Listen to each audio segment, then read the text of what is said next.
Sleepy Sheepy here. Today we're going to be continuing invasions and duels with this Scythe build. So if you haven't seen the most recent video, this is pretty much the exact same build. However, we are going to be focusing just a little bit more on Poisonous Mist rather than the Flaming Strike Ash of War. So we're going to just go ahead, pretty much jump into the invasions and duels, and if you wouldn't mind considering subscribing, I'd definitely appreciate it.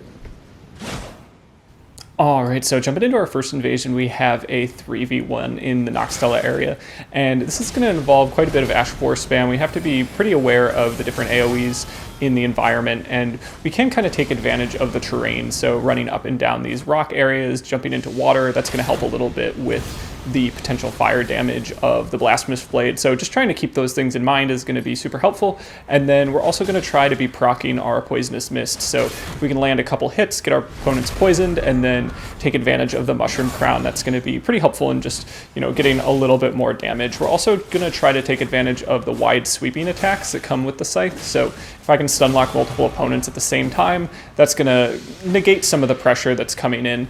And we're also using the Poisonous Mist both as a way to buff our AR, but also to zone a little bit. So if we can get that cloud to prevent our enemies from following us, that's going to be helpful. So here I take a little bit of a trade while going for a freezing pot, and I think with the amount of damage that I took was worth it. It means the next hit that I land on the player that's now frostbitten will have higher damage, and I'm just trying to keep an eye on everybody while also making my way around this map. There are definitely things to, kind of look out for. You can get stuck on the rocks and whatnot, so it can be tricky, and I definitely recommend playing Unlocked in a moment like this where you have multiple players to look at, but also terrain to get through. We also do see a moment there where I'm able to get a backstab just because that player is going for a weapon with high recovery frames, and I am playing Unlocked, so just kind of pivoting around them is a lot easier than if I were to be locked on, because my character would just kind of move around them in a wider angle. So it's definitely helpful there. They start going for some Madness, and that Madness snipe definitely got me stun locked at a bad time. I got hit with the Night Ash of War element of the Sword of Night and Flame, so that's always a little bit rough, but they're not doing a ton of damage. And then here I'm able to just get a couple quick roll catches on that opponent, and just that few moments alone with them was enough. So we can see just taking advantage of the terrain was enough in terms of isolating that opponent. And when they were isolated, it was much easier to just land a couple hits and turn this into a 2v1. So super helpful moment there. And then here I start using some rot pots. So I'm trying to really take advantage of the chip damage. I think the second rot pot was probably not the way to go. I took, kind of a bad trade there and quite a bit of damage, but I do get the AR buff, so now this chase down is slightly more effective, and I get one good running heavy in and then a jumping attack, and I do have the Claw Talisman on this build, so that was enough to grab both the host and the last Phantom involved.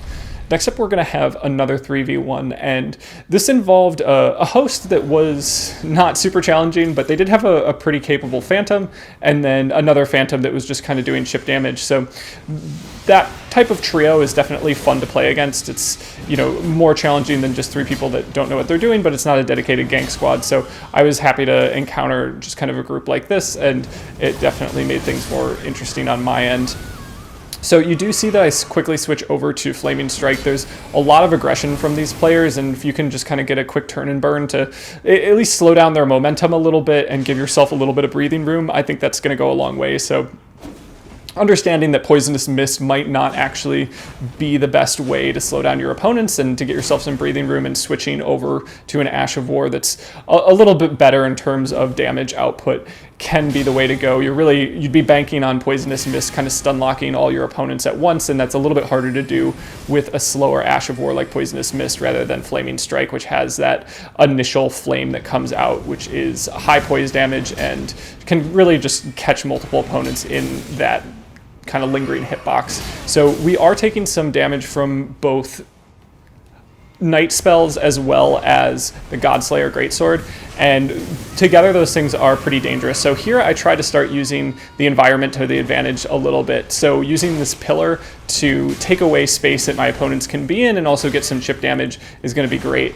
And the pillar is enough to keep the host out of here while I can kind of focus on this Phantom that is definitely more capable than the other players in this particular invasion. They have a good understanding of timing, and they're not panic rolling. So having something like a giant pillar that's going to periodically shoot flames out and, you know, do quite a bit of damage is going to be helpful. And here I'm able to get a stun lock off of the roll and then combo that into another hit, and then I put the pillar up just one more time and manage to get a decent amount of damage on the host, who at this point just kind of gives up, and I'm able to come out with the W. This next invasion is going to be a little bit of a longer one because it starts out kind of innocuous. There's not too much to worry about. We just have a kind of pesky phantom as well as a, you know, Radon helm wearing host, which is usually a signifier of their skill level, and that's like not too worrisome. So I take my time with it. I definitely focus on the phantom, try to make this a little bit more interesting than just, you know, me not dealing with two very skilled players, and things definitely do get interesting. So first off, I need to take advantage of the fact that I have a thrusting sword with Bloodhound Step that can just effectively chase down this player who's playing extremely passively. So I've been incorporating stuff like this into my builds more often, especially as I play at meta level, where I find that, you know, trying to chase down a player with that type of play style without, you know, a weapon that's really meant for it is just not worth the time and the effort. And having something like a thrusting sword, especially one with Bloodhound Step that you can either escape from places or chase down effectively, I don't think it really sacrifices anything from the build quality, because it's, you know, a known fact that scythes are not going to be as effective as, you know, a thrusting sword when it comes to chase down. So I don't think it makes sense to handicap yourself like that. If you want to stick to just, you know, one particular weapon in your build, you're more than welcome to, but at this late stage in the game, I think hard swapping over to things that are more effective when you have somebody that's just, you know, quick stepping or Bloodhound stepping away from you indefinitely is a logical thing to do. So things aren't too bad. We're kind of just ignoring the host and getting continuous chip damage on this blue, and they're really going for blood loss buildup, which is definitely scary. So I'd go for a quick talisman swap just so I can get a little bit more HP from my next flask, and then I don't give myself enough space to talisman swap back, so I end up getting some chip damage, and it definitely wasn't worth it. At this point, I should be probably a little bit more conscientious of where my bleed bar is at, so using a Ballast soon, yeah, right here, it makes sense. You know, trying to avoid that blood loss buildup is going to be really important. And I start throwing some rot pots as well, just seeing if I can get some more chip damage. And then at this point, I get stun locked from a new blue that has come into the world. And now things are a little bit more interesting. This has gotten to become a bit more of a challenge than it started out with. And I definitely like to see that. That is a fun way for me to invade and can kind of push me to, you know, play a little bit better, a little bit smarter, and just kind of enjoy the challenge of a 3v1 with two blues in the world. So the first thing that I know that I need to do is just kind of get out of there. I've taken a lot of damage from blood loss, and it's not worth it to try to get lucky. So what I do is I go for a quick turn and burn, which was a little bit bold. I think I probably could have played it a little bit more safely, but I went for it anyway, and it turned out to be okay. And then I just go into an area that actually has some PvE in it, and the chaos of the PvE is going to allow me to isolate my opponents a little bit better. I don't need to worry too much about, you know, them all focusing me simultaneously without any consequences on their end. These Albinurics are definitely going to come in, you know, start cartwheeling and do some damage, and we can see that ends up being very helpful with both kills here on both blues. And even though I do get, you know, hit with the blood loss proc and take quite a bit of damage, both me and the PvE come together and we are able to finish off both blues. So eventually the chase down on the host comes in, and now it's, you know, not too much of a challenge. They're going for Bloodhound Fang, and I'm going for a little bit of unlocked play, seeing if I can get any combos with the Scythe, and just, you know, things aren't going too badly. I do take some trades, but eventually I decide to pull out my parry shield. I feel like this player is going for some predictable movements, and I'm able to get that parry and then just a riposte with a weapon swap to finish them off. And that was just an invasion that I definitely enjoyed and felt like it started off kind of not too difficult and then became very difficult for a short period of time, and then we could kind of come out with a W. So again, we have a player with a Radon helm. However, we have some non-trivial phantoms in the mix here. So being aware of the amount of damage they can do is definitely important. You never know if they're over leveled or not, and getting hit with that ice spear was pretty substantial to my health. So I need to back off and kind of get out of there. I was pretty unsure whether or not that Blasphemous Blade attack was going to go over the barricade, and it did. So I definitely recommend just rolling if you think there's a chance that that kind of animation can continue through solid objects, because I just feel like From Software games, more likely than not, it will.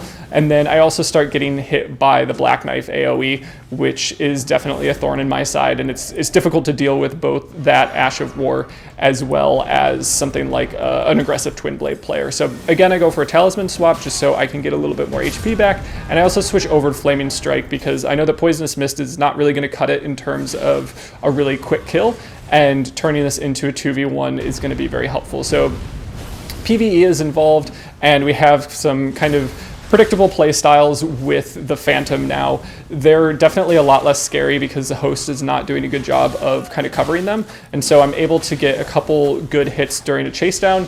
And then here I just missed the Phantom with Poisonous Mist, but I do get the proc on the host, so I do have some AR, and that's enough to get that Phantom for a nice running attack at the end. And then finally we do have the chase down again on the host. They started backing away, getting close to their site of grace, and I go for a quick parry and just grab the riposte again. So, not the most challenging trio ever, but things were a little bit intense for a little while.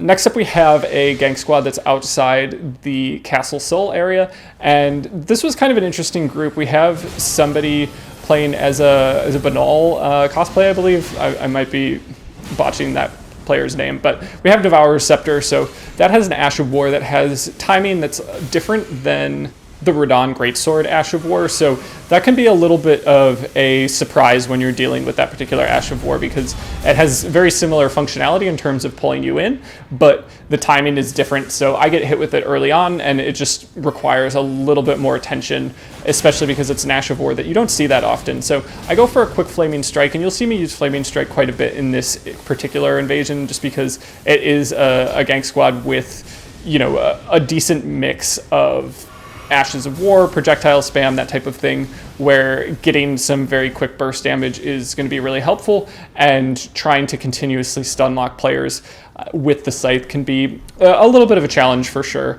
So I go ahead and eat a Spellproof Liver just because I see that Mage is going to be in the mix, and I start chasing down this Phantom here with low health, and I definitely have a hard time chasing them down. Switching over to a Thrusting Sword might have been a more optimal way to handle it, and getting hit with more magic in the process is kind of an unfortunate consequence. So I start throwing some Frost Pots and just see if I can get them frostbitten, do a little extra chip damage, and try to ensure that my next hits are going to be a little bit stronger. But I still get hit with some Mage spam, so I just try to get into a little bit of a smaller area so that they can be funneled into my Flaming Strike attack, and the stairs end up being kind of a perfect spot for it. And then I do manage to also hit the player with the Frost Pot as well. So getting just a little bit of chip damage, having some projectiles can definitely be helpful in a situation like this. And I'm also going for more unlocked attacks, so seeing if I can get the Scythe to come out at a little bit of a weird angle, or be a little bit more delayed, or come out a little bit earlier.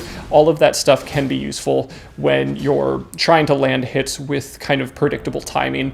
Especially like the Scythe, it's very easy to read, and if you have good roll timing, it can be pretty difficult to land those hits. So I try to mix things up a little bit, play somewhat erratically, and that's part of the reason that I've stuck with the Scythe as a weapon for more than one showcase. It just has a lot of depth to it, and playing with it for the amount of time that I normally play with a weapon just didn't feel like I was doing it justice. So being able to give it some proper time and really get to know the two-handed Scythe moveset was really beneficial, I think, for me just improving as a player. So if this has gotten stale, I definitely apologize, but for me, I felt gradual improvement from the first video I made about it to now. So that may have gotten a little bit more personal about information than you're looking for, but I just think it is important to mention that the Scythe has a lot of depth to it, and that you should really give it a fair chance if you haven't tried it before, because you may find that it feels bad and kind of weird at first, but the more you play with it, the more you like it,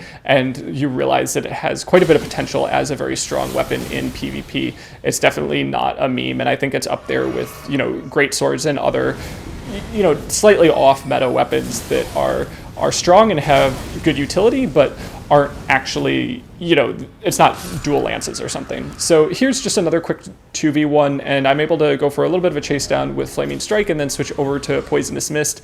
I was able to throw a Rot Pot early on and get the AR proc, and then I'm able to get the poison proc here on the host, and they're pretty low on health, so I switch over again to a different Ash of War, Loretta's Slash, just because I felt like it would be a nice combo to land, especially with the Ash of War my opponent was going for.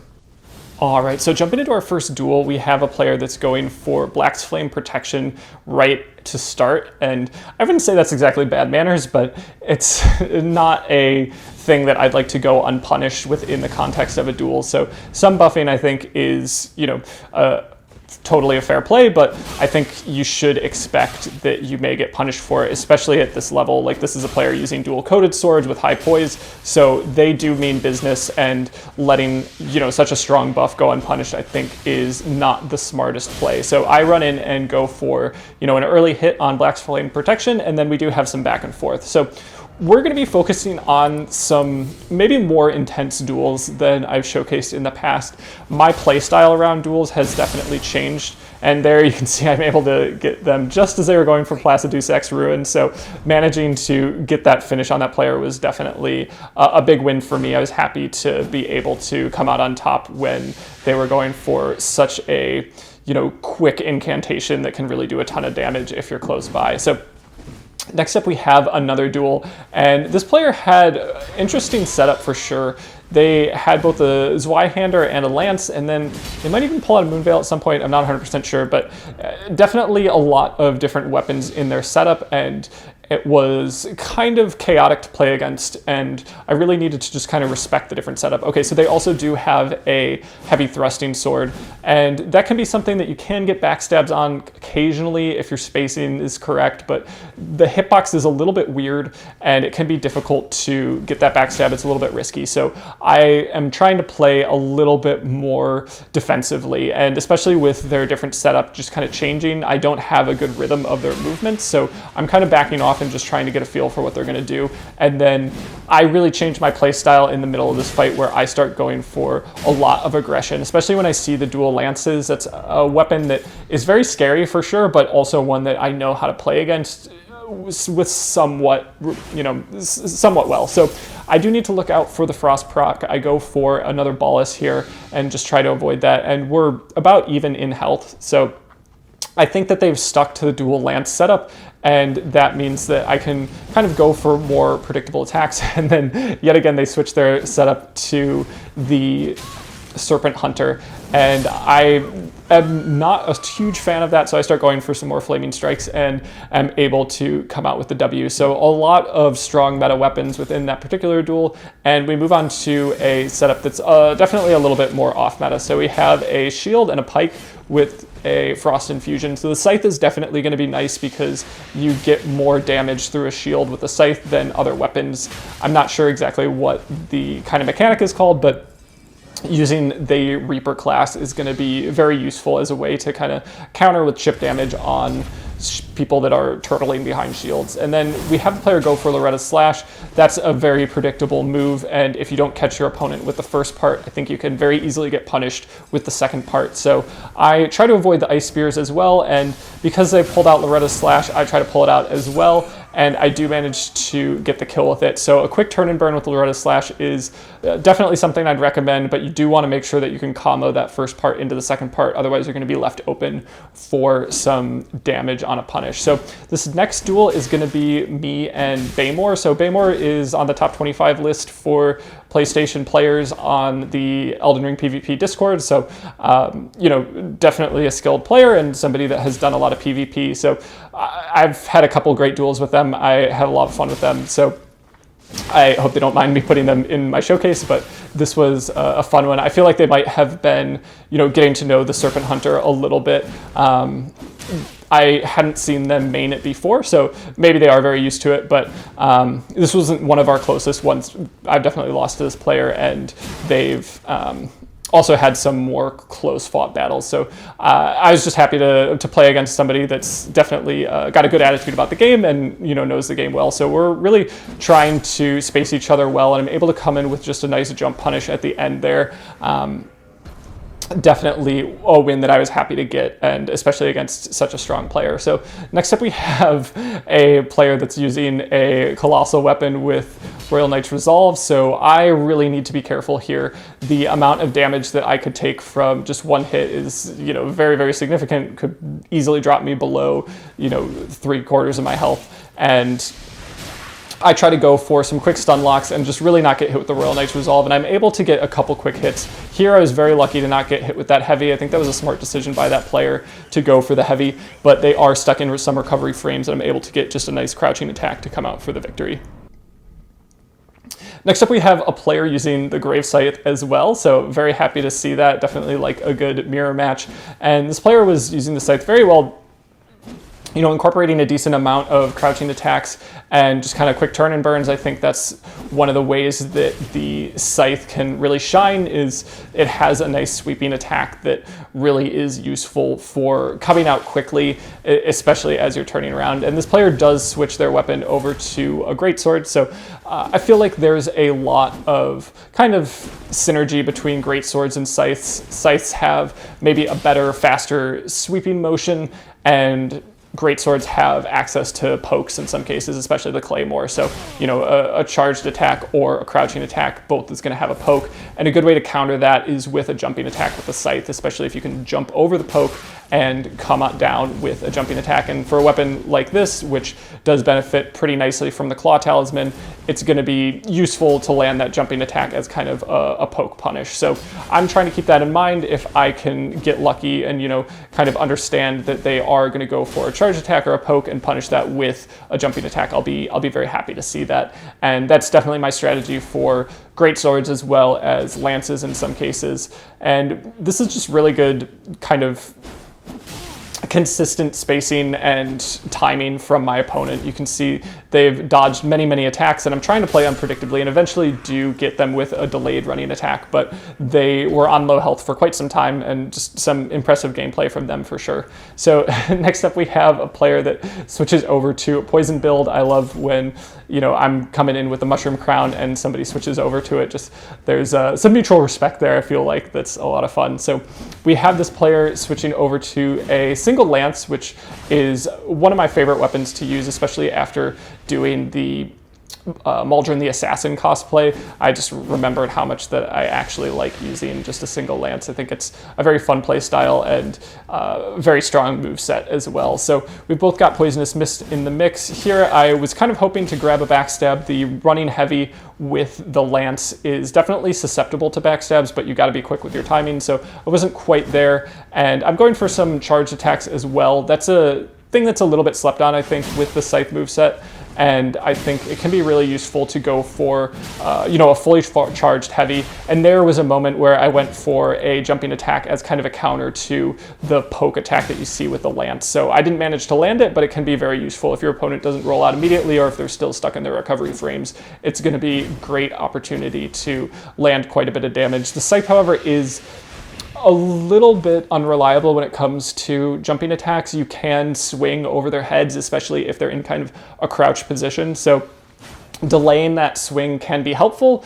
However, getting it out as early as possible is also nice. So we definitely have kind of a good rhythm here. We're both getting continuous chip damage. Nobody's doing massive damage. So I feel like we got a very good, feel for each other's play style. And we're both kind of incorporating poison, I think, in a decent fashion where it's, boosting our AR, not hugely, but it is something that we need to worry about, and continuous chip damage from poison is something that you can punish your opponent from. So they do manage to get a phantom proc on me, and I do need to go for the boluses. So they come in for a jumping attack, and they are able to punish the boluses, but I kind of combo that into an attack of my own, and I think that's something that can be a very strong move, is catching your opponent off guard where being aggressive may not normally make sense, where you can go for, a quick attack out of a bolus while you're very low on health and just got punished. I think it's not something that your opponent will see coming, just because it's natural to start playing really defensively.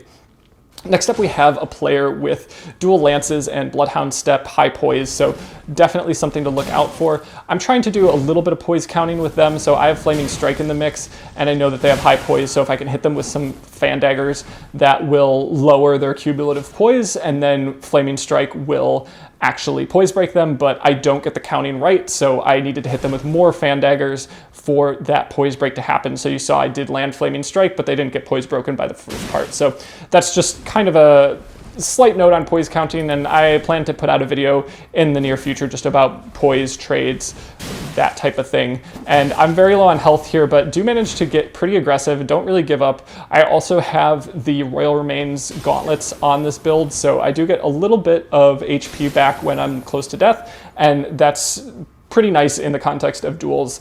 I find that that's, you know, can definitely save your life. And here I was just pretty happy to come out on top, coming against a player that's using Bloodhound Step as well as dual lances is just, it's pretty scary and could be pretty difficult to deal with. So this next player was using dual Great Stars, which definitely a little bit scary when it comes to the blood loss. And here I was just really happy with this backstab. It was one where they were kind of stuck in their Ash of War animation, and I was, you know, experimenting more and more with unlocked play, and that was just a moment that I thought really highlighted how useful unlocked play can be. That wouldn't have been possible had I been locked on. I don't think I would have gotten that backstab, so very happy there. And then I believe this is another duel against Baymore, the player from the, you know, top 25 PlayStation on the PvP Discord, so another great player. And I know they were kind of holding back on some of their Ashes of War. I talked to them a little bit more throughout the, you know,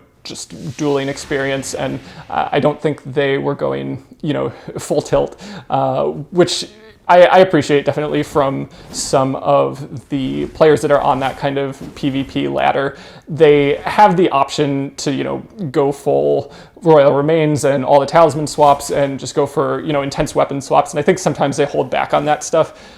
Just because it's, you know, it's not a tournament, so they're not going to just Moonveil swap out of Bloodhound Step or something constantly, which is something that you might see more in the tournament scene. So just kind of being respectful for the arena and maybe playing at the same kind of cadence as your opponent is something you do see from these players a lot, and something that I definitely appreciate, where, you know, neither of us are doing a ton of weapon swaps and we're all kind of going for you know, semi-honorable duel. So they pulled out Moonveil, so that kind of encouraged me to pull out a thrusting sword just for the chase down. I feel that it's not going that well, and I've been successful with the scythe throughout the duel, so I decided to switch back to it. Although I do have a couple moments here where I swap poorly, where I actually unequip my weapon, and then you'll see that with a talisman swap coming up here where I actually unequip that talisman. So just clicking X twice was, you know,